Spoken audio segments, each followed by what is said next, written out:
Hey everyone, this is Tanisha Shekhawat and welcome back to your own channel Neat Marvels। तो बच्चों आज के इस सेशन में हम एक बहुत ही ज़्यादा इम्पॉर्टेंट चीज़ देखने वाले हैं, स्पेशली हमारे बायोलॉजी सब्जेक्ट के लिए, क्योंकि हमें इतनी सारी चीज़ें याद रखनी होती हैं और उन्हें याद रख पाना for a very long duration, क्योंकि हमें पता है 2 साल की तैयारी होती है, 2 साल का जर्नी है नीट का। तो 2 साल तक हमने जो पढ़ा है उतनी सारी चीज़ों को हमको एक टाइम पे याद रखना है, रिटेन करके रखना है और फिर एंड में हमें यूटिलाइज करना है हमारे नीट 2025 या नीट 2026 में।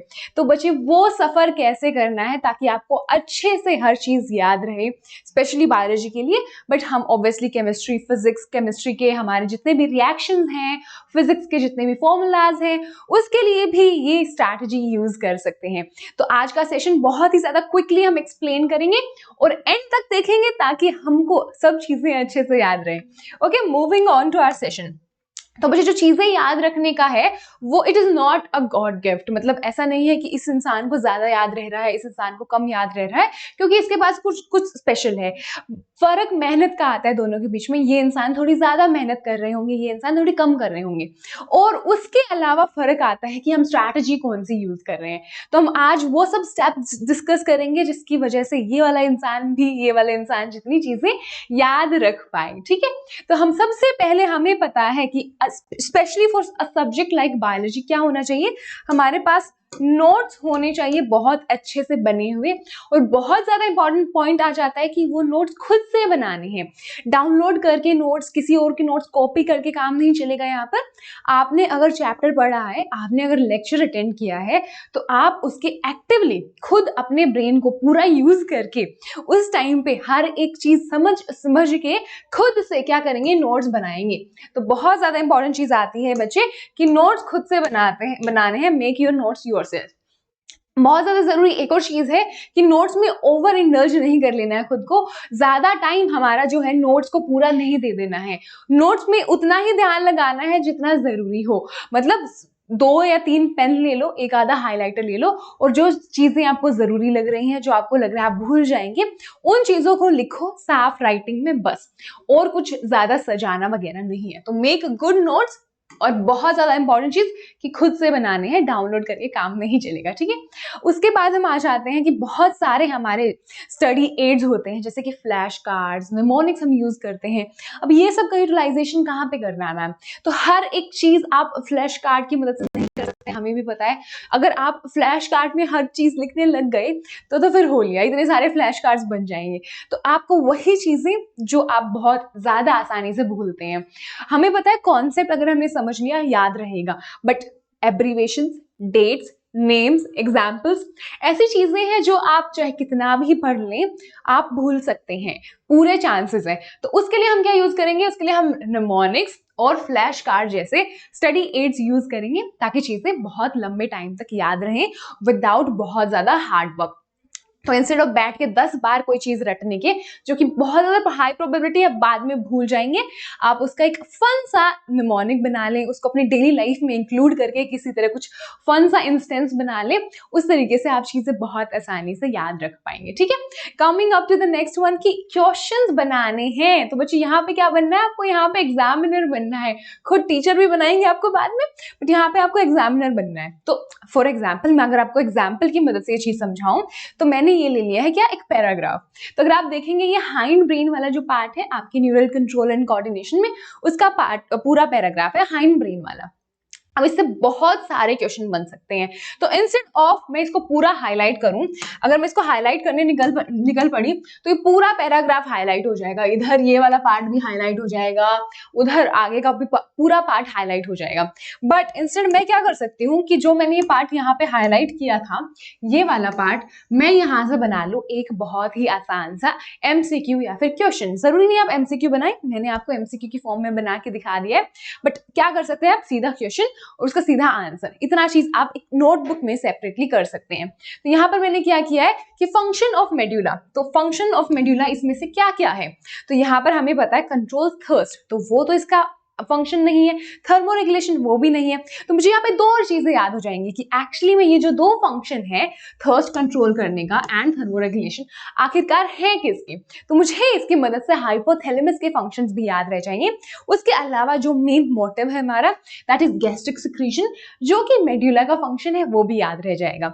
उसके अलावा हम बाकी का भी पूरा इंक्लूड कर सकते हैं, जैसे कि हमें पता है इसमें respiration, cardiovascular reflexes and gastric secretion के क्या होते हैं, सेंटर्स होते हैं, तो ऑब्वियसली वो सब कंट्रोल होगा यहाँ से।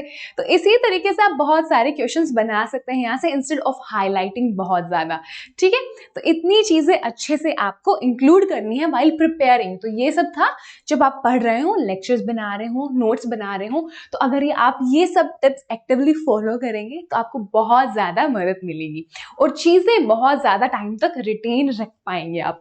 ठीक है, moving on to the next few tips. तो कुछ बहुत ही ज्यादा इंपॉर्टेंट टिप्स है जो आपको बाद में यूटिलाइज करनी है या फिर ओवरऑल इन जनरल यूटिलाइज करनी है। तो सबसे पहले बच्चे, सबसे ज्यादा इंपॉर्टेंट पॉइंट, प्रैक्टिस तो जितनी करो उतनी कम होती है। तो बहुत ज्यादा इंपॉर्टेंट चीज ये याद रखनी है कि जो आप प्रैक्टिस कर रहे हैं, क्वेश्चंस एमसीक्यू सॉल्व कर रहे हैं, पीवाईक्यू सॉल्व कर रहे हैं, वो एक तरीके से आपका रिविजन ही है। और जितनी बार आप ये एक्टिव वाला रिविजन करेंगे इंस्टेड ऑफ बैठ के नोट्स बार बार देखने के, आप उस नोट्स में मतलब जो टॉपिक आपने लिया है उसके बहुत सारे क्वेश्चन सॉल्व करें, चाहे आपने बनाए हैं वो वाले क्वेश्चंस या फिर किसी क्वेश्चन बैंक के क्वेश्चंस या फिर पीवाईक्यू के क्वेश्चंस। आप अगर ये सब करेंगे तो आपको एक्टिवली चीजें याद रहेंगी। कैसे? लेट्स से कि अगर आपने ये वाला क्वेश्चन जो हमने लिया था एग्जाम्पल, लेट्स से कि आपने ये लिया, तो एक तो आप कर सकते थे कि आपने इस पैराग्राफ को पढ़ लिया, एक आप कर सकते थे कि ऐसे बहुत सारे क्वेश्चन जो बने हुए थे वो आपने देखे, अब आपने खुद से कोशिश की उनको अटेम्प्ट करने की, आपने अटेम्प्ट किया, कुछ आपके सही निकले on the basis of your memory. तो आप बेसिकली यहाँ पे क्या कर रहे हैं, एक्टिव रिकॉल कर रहे हैं। तो on the basis of your memory काफी चीजें आपकी सही हो गई, तो आपको वो तो आती ही है, ये तो ऑब्वियस सी बात है। लेट्स से कुछ चीजें आपकी गलत हो गई, कुछ क्वेश्चंस आपके गलत हो गए, तो वो वाले क्वेश्चंस हम देखेंगे ऑब्वियसली वापस से पैराग्राफ खोल के कि आंसर सही वाला क्या था। तो अब यहाँ पे आपके ब्रेन ने एक बार गलती की थी, एक बार उन्होंने क्या कर दिया, गलत कर दिया, तो अब ब्रेन को याद रहेगा उसका सही answer. This is a very good active learning method कि एक बार आप जो गलती कर रहे हैं वो आप बहुत ज्यादा हाई चांसेस हैं दोबारा तो नहीं करेंगे। तो इस वजह से अगर हम क्वेश्चंस की फॉर्म में कर रहे हैं तो क्वेश्चन जो सही कर रहे हैं वो तो ठीक है, जो गलत कर रहे हैं उसका आंसर बाद में देखेंगे तो वो भी बहुत लंबे टाइम तक रिटेन रहने वाला है।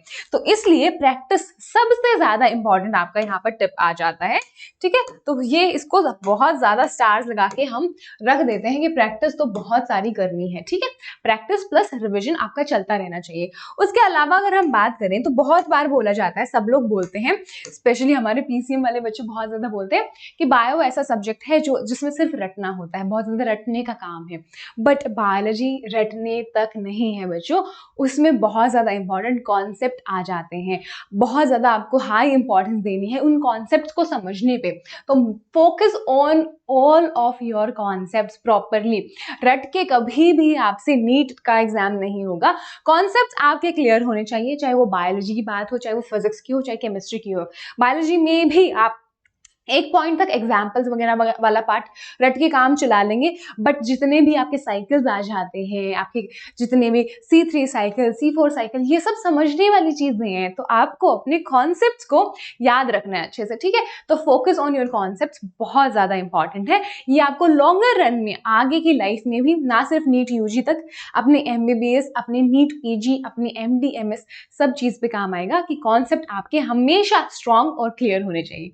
ठीक है, उसके बाद हम आ जाते हैं कि कुछ बच्चे इस टिप को यूज करते हैं, इट इज हाईली बेनिफिशियल। तो आपने जो भी पढ़ा है और आपको लगता है कि आपको अच्छे से आ गया है, और कोई आपका क्लासमेट है, कोई फ्रेंड है जिसको वो टॉपिक अभी तक नहीं आता है, तो आप उसको पढ़ा के खुद का रिविजन कर सकते हैं और प्रैक्टिस भी एक तरीके से आपकी हो जाएगी। तो आप यहाँ पर भी एक्टिव रिकॉल ही कर रहे हैं, बट एक फ्रेंड के साथ, तो वो ज्यादा ही मतलब बेसिकली यहाँ पर ज्यादा एंगेजमेंट रहेगा आपका ब्रेन का, तो ब्रेन जल्दी बोर नहीं होगा और चीजें बहुत लंबे टाइम तक याद रहेंगी आपको। तो ठीक है, तो यहाँ पर आप टीचर बन सकते हैं अपने किसी भी फ्रेंड के लिए। तो teach your peers would be a very good tip बहुत सारे बच्चों के लिए जो ग्रुप स्टडीज वगैरह भी अच्छे से एंजॉय करते हैं। ठीक है, उसके बाद बहुत ज्यादा इंपॉर्टेंट चीज आ जाती है हार्ड वर्क की, कि आपने एक चीज एक बार पढ़ ली, एक बार पढ़ के कभी भी काम नहीं चलता है।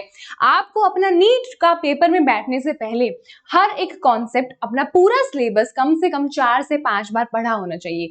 तो आप 4 से 5 बार जब चीजें पढ़ेंगे तो हम उसे स्पेस रेपिटेशन बोल रहे हैं, और उसकी मदद से आपको क्या होगा, उसकी मदद से आपको चीजें ज्यादा टाइम तक याद रहेंगी। ओके, तो उसके अलावा बच्चे हम बात कर लेते हैं कि अगर हम आपको ये सेशन पसंद आया तो obviously you can like this session and share with your friends. उसके अलावा मेक श्योर कि आप नीट मार्वल्स को सब्सक्राइब करें। उसके अलावा जो डिस्क्रिप्शन में लिंक पड़ा है टेलीग्राम का, उसको भी आप ज्वाइन कर सकते हैं। And I will see you in the next session. Okay.